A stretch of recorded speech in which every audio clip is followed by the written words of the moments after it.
মরণের সময় পায়খানা করে দি রে, এই মরণের সময় অনেকে প্রসাব করে দি, অনেকের চোখ দুটি বড় বড় হয়ে যায়, অনেকের মুসলমান জিহ্বা বাইর হয়ে যায়। ওই মরণের সময় কত মানুষের জিহ্বা বাইর হয়ে যায়। ও যুবক, তাদের মৃত্যুটা বড় কত কঠিন হয়। আল্লাহ আল্লাহ, আমাদের ওই মৃত্যুটাকে তুমি সহজ করে দিও আল্লাহ। আল্লাহ, মরণের পেয়ালা এক হলো প্রথম কষ্ট, দ্বিতীয় কষ্ট কবরের মধ্যে, দ্বিতীয় তৃতীয় কষ্ট হলো কিয়ামতের ময়দানে। এই জন্য মুমিন ব্যক্তি সদা সর্বদাই মরণের জন্য প্রস্তুতি থাকে, এই জন্য ইবাদতে মাশগুল থাকে। এই দুনিয়ার সব কিছু চূর্ণ বিচ্ছিন্ন করে দিবে আমার আল্লাহ। আল্লাহ কয় কুল্লু মান আলাইহা ফান, আল্লাহ কয় দুনিয়ার মানুষ শোনো, এই পৃথিবীর মধ্যে যা কিছু আছে আমি আল্লাহ চূর্ণ বিচ্ছিন্ন করে দিব। এই জমিনের মধ্যে যা কিছু আছে আমার আল্লাহ চূর্ণ বিচ্ছিন্ন করে দিবে। এই জমিনের মধ্যে মাটিগুলো পোড়ায়া তামা বানায়া দিবে। কত মানুষের মাটি ফাঁকি দিলা, কত জমি নিজের নামে লেখা নিলাম। আরে মুসলমান শোনো, এই পানিশ্বরের জমিনে এমনও মানুষ আছে নিজের বোনের সম্পদ নষ্ট নিয়ে নিছে রে মুসলমান, ভাইয়ের সম্পদ জোর করে লেখে নিছে রে বাজান। এই পানিশ্বরের জমিনে কত বাবা আছে তার সন্তানের হক আদায় করে নাই, ওরে মুসলমান নিজের মেয়েকে ফাঁকি দিছে রে মুসলমান, শুনে নাও। আর এই জমিনটা আমার আল্লাহ চূর্ণ বিচ্ছিন্ন করে দিবে। এই মাটিগুলো পুরায়া তামা বানায়া দিবে। এই জমিনের মধ্যে যত পানি আছে সমস্ত পানিগুলো আমার আল্লাহ পুরায়া ছাই বানায়া দিবে। যেদিন কিচ্ছু বলতে কিচ্ছু থাকবে না, সেদিন থাকবে শুধু আমার আল্লাহ। জোরে জোরে চিল্লায় বলা যাবে না মারহাবা, আর একটু জোরে জোরে চিল্লায় বলা যাবে না আল্লাহু আকবার। আর যেদিন আমার আল্লাহ বলে ও দুনিয়ার মানুষ শোনো, যেদিন আমি থাকবো আমার রাসূলের ভালোবাসা নিয়ে। যুবক বন্ধুরা দিলের কান্দে লেগে শোনো গো, রহমতের নবী মায়ের নবী রাহমাতুল লিল আলামিন মক্কি জীবনে দীর্ঘ 13টা বছর নবুয়তের পরে কতই না কষ্ট করলেন নবীজি। শুধু দাওয়াত হলো সত্য ইসলামের দাওয়াত, রাহমাতুল লিল আলামিন সত্য কালেমার দাওয়াত দিতে যাইয়া কত রক্ত ছড়াইলেন জমিনের মধ্যে। ও মুসলমান, রব্বি কারিমের হুকুমে মক্কার মাসেরে মদিনার দিকে রওনা হয়ে গেলেন। মদিনার কথা বলতে যায় আরে নবীর সম্মানের মধ্যে ডুব দিতে যাইয়া ছোট্ট একটা কথা মনে পড়ে গেল। আলোচনা না করলে আর ভালো লাগছে না বাবা। ছোট্ট দুইটা যুবক, ছোট্ট দুইটা নাবালক মানুষ, আমার নবীর পাগল হযরত মাস রাদিয়াল্লাহু তাআলা, এই দুনিয়ার মধ্যে তার দুটি কলিজার দুটি সন্তান, ছোট্ট ছোট্ট দুটি মাসুম বাচ্চা মদিনার বুকে। একজনের বয়স ছিল সবে মাত্র 10, আর একজনের বয়স ছিল সবে মাত্র 8। আমার নবীর প্রেমের মালা কেমনে গলায় পড়েছিল। আজকে দেখি ওই ছোট মাসুম বাচ্চাগুলো দেখে আমার মনে পড়ে গেল রে, আমার নবীর প্রেমের মালা বালকেরাও গলায় পড়েছিল। জোরে জোরে বলেন মারহাবা। রহমতের নবী মক্কা থেকে মদিনায় যখন গেছে রে, দুটি ভাই, ছোট্ট ছোট্ট দুটি ভাই, একজনের বয়স 8 আর একজনের বয়স 10। কয় বছর? জোরে বলেন কয় বছর? 8 আর 10। দুটি ভাই যায় নবীরে যা সালাম দা, আসসালামু আলাইকুম হুজুর। হুজুর গো আপনার বাড়ি কই? সুবহানাল্লাহ বলেন।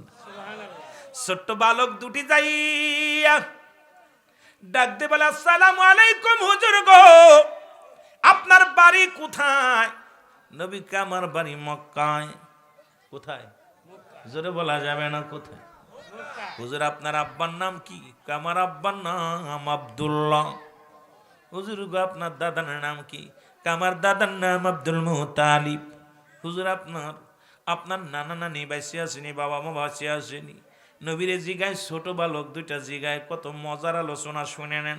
বালকদের দেখা আমার মনে পড়ে গেল, একটু আলোচনার মধ্যে ডুব দিই, তারপরে আমি আপনার আবার ওদিকে চলে যাব। ও যুবক ডাকতে বলে, নবীজি ডাকতে বলে, আমার নানার নাম আব্দুল ওহাব জহুরি, নানির নাম বাররা, দাদার নাম আব্দুল মুত্তালিব। নানির নাম মুসলমান, দাদার দাদির নাম হলো ফাতিমা।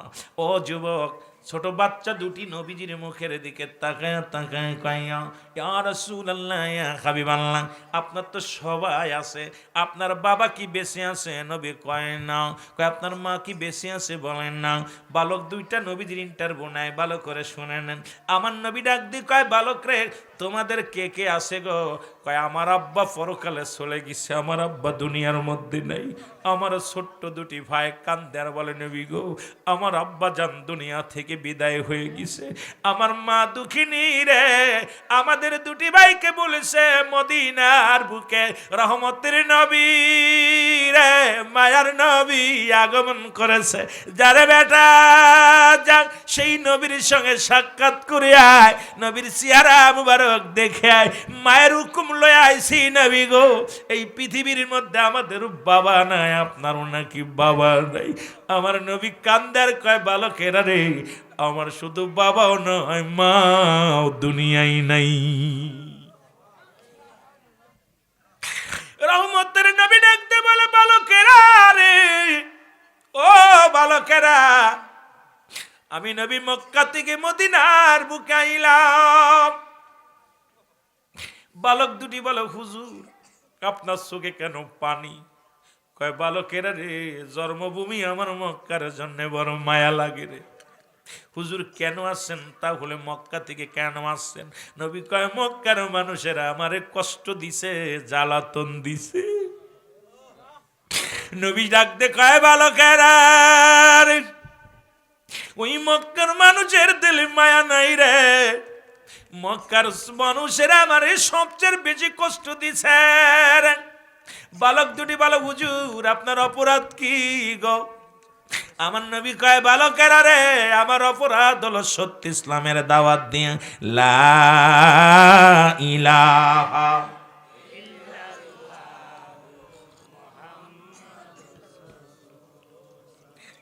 ও নবীর প্রেমিকেরা শুনে নাও।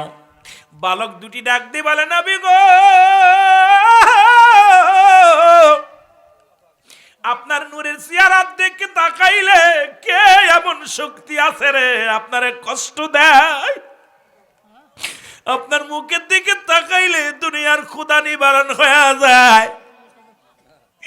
আপনার মুখের দিকে তাকাইলে আর মন চাই না অন্য দিকে তাকাইতে। আপনার মুখের দিকে তাকাইলে দুনিয়ার সব যন্ত্রণা দূর হয়ে যায়। এমন মানুষের কে কষ্ট দিছে? আগে বলে, নবী গো, মক্কার ভূমিতে সব চাইতে বেশি কষ্ট আপনারে কে দিছে? আমার নবী কয়, বালকেরা রে, মক্কার জমিনে সব চাইতে বেশি কষ্ট দিছে আবু জেহেল। জোরে জোরে চিল্লায় বলা যাবেন আল্লাহু আকবার। নবীজি ও কান্দে, বালক দুটো কান্দে, হুজুর আপনারে কষ্ট দিল, আপনার এই নূরের চেহারা দেখা তো আসমান জমিনের চাইতে সবচেয়ে সুন্দর আপনি।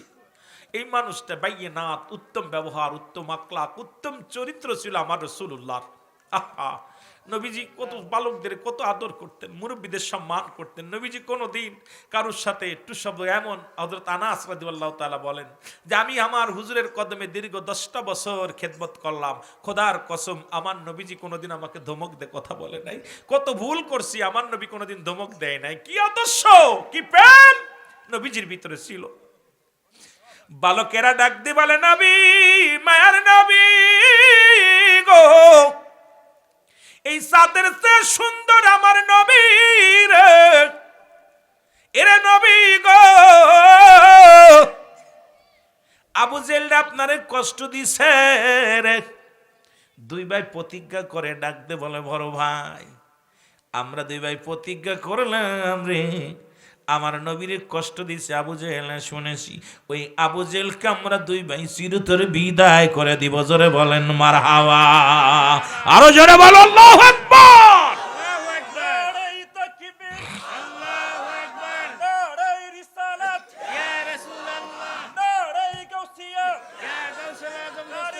ওরে নবীর প্রেমে জীবন গড়, নবীর প্রেমে জীবন গড়, নসিব কর মদিনা।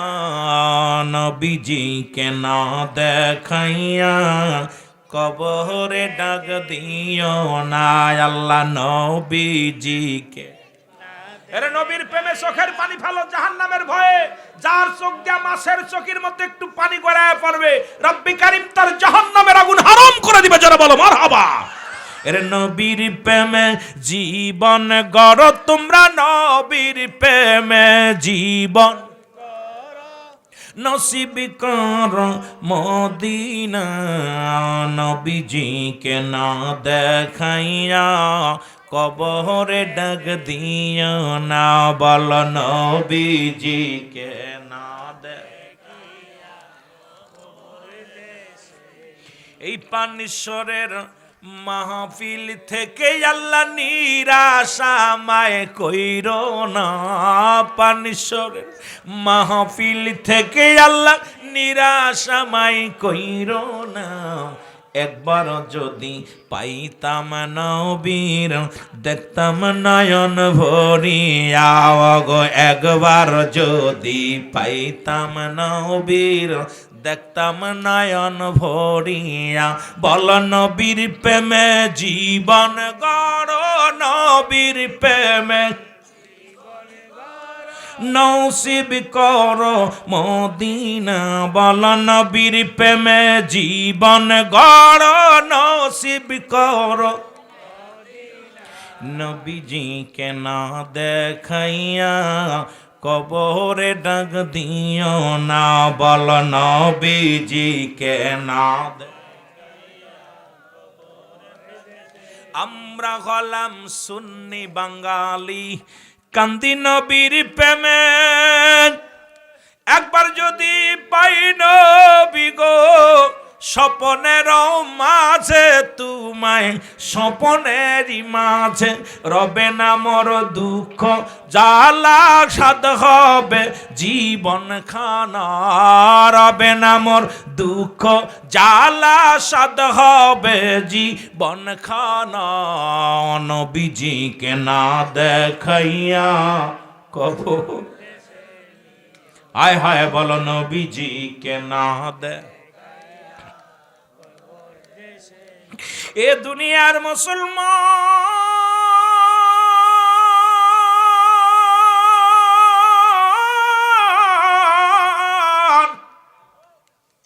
রহমতের নবী ডাক দেখায় বালকেরা রে আয় আমার কাছে। বালকদের ভালোবাসা দিকে নবী বুকের ভিতর নিয়ে টান দিছে, কাহাকে আমার তোর এত ভালোবাসিস নবী গো। আপনার এই চাঁদের মতো মুখখানা, চাঁদের সেই তো সুন্দর, আপনাকে কষ্ট দিছে, আঘাত করছে, আপনাকে নির্যাতন করছে নবী, আমরা সহ্য করতে পারি নাই। এই বড় ফরাডারে পাইলে আমরা চিরতরে বিদায় করে দিব। মারহাবা। দেখতে দেখতে মাহে রমাদান চলে আসলো। ওই বছরে মাহে রমাদান রোজা রোজা। এদিকে মুসলমানদের মক্কার জমিনে যত মুসলিম ছিল তাদেরকে কাফেররা অত্যাচার করা শুরু করলো। মুসলমানদের বাড়ি ঘর দৌড় পুরাইয়া দেওয়া শুরু করলো, মুসলমানদের রক্তাক্ত করা শুরু করলো। শুধু কালেমা পড়ার অপরাধে দুষ্ট আবু জেহেল, আবু লাহাব, আবু সুফিয়ানের দলের লোকেরা আমার নবীরা শেখদের উপরে নির্যাতন বাড়িয়ে দিল। মক্কা থেকে দিনে দিনে নবীর প্রেমিকেরা মদিনার দিকে আসতে শুরু করলো। আমার নবীজি কান্দে, আল্লাহ আমি মক্কার জমিনে আমি মুসলমানদের রেখে আসেছি, আল্লাহ তাদের কি উপায় হবে, আল্লাহ তাদেরকে তুমি দয়া করো।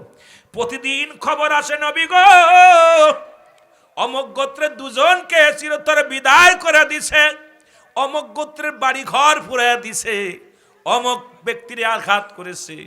আমার নবীজি বসে বসে কান্দে। আমার আল্লাহ বলে, জিবরিল রে যা যা আমার হাবিব রে বলে দেয় আমার হাবিব যেন বাতিলের সঙ্গে লড়াই শুরু করে। জোরে বলেন মারহাবা। আর একটু জোরে বলো। জিবরিল আমিন কয়, রাসূল আপনি কাঁদতেছেন কেন?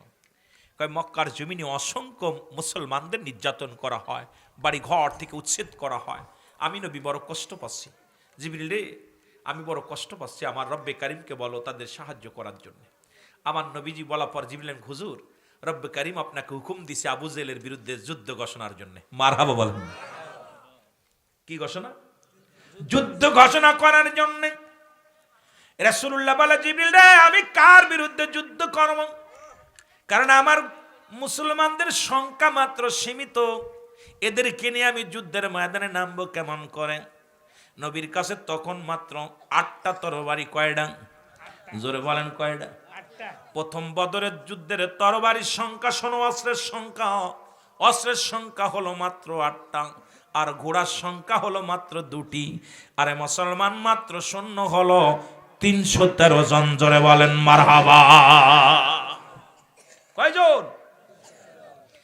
বেশি তাড়াতাড়ি কথা বলবেন, যত আলোচনা শেষ করতে আর একদিক যেতে পারি। বালকদের দিকে তাকায়া নবীর ইশকের কথা বলতে যায়, বাচ্চা দুইটা দেখে এগুলো দেখে মনে পড়ে যায় খালি ওয়াজ। আমি তো রুহুল আমিন সিদ্দিকী বাস্তববাদী বক্তা, বেশিরভাগ চেহারা দেখে ওয়াজ করি, কারণ এগুলোর ভিতরে যখন ঢুকে যায় আপনাদের ভিতরে, কলবের সঙ্গে কলব লাগাই দিই, যখন অন্তরের সঙ্গে আল্লাহ পাকের কাছে আল্লাহ দিয়ে দেয়, এটার পরে আলোচনা করি বেশিরভাগ। আমার বন্ধুগণ, আমার গভীর মনোযোগ। আমার রাসূলুল্লাহ ও মুসলমান শোনো, যুদ্ধের ডাক দিল, সেই যুদ্ধের নাম হলো বদরের যুদ্ধ। মারহাবা বলো না। মুসলিম মিল্লাতের প্রথম যুদ্ধ হলো বদরের যুদ্ধ। নবীজি বললেন, আমার মুসলিম মিল্লাতের সবাইকে নবী ডাক দিয়ে বললেন, শোনো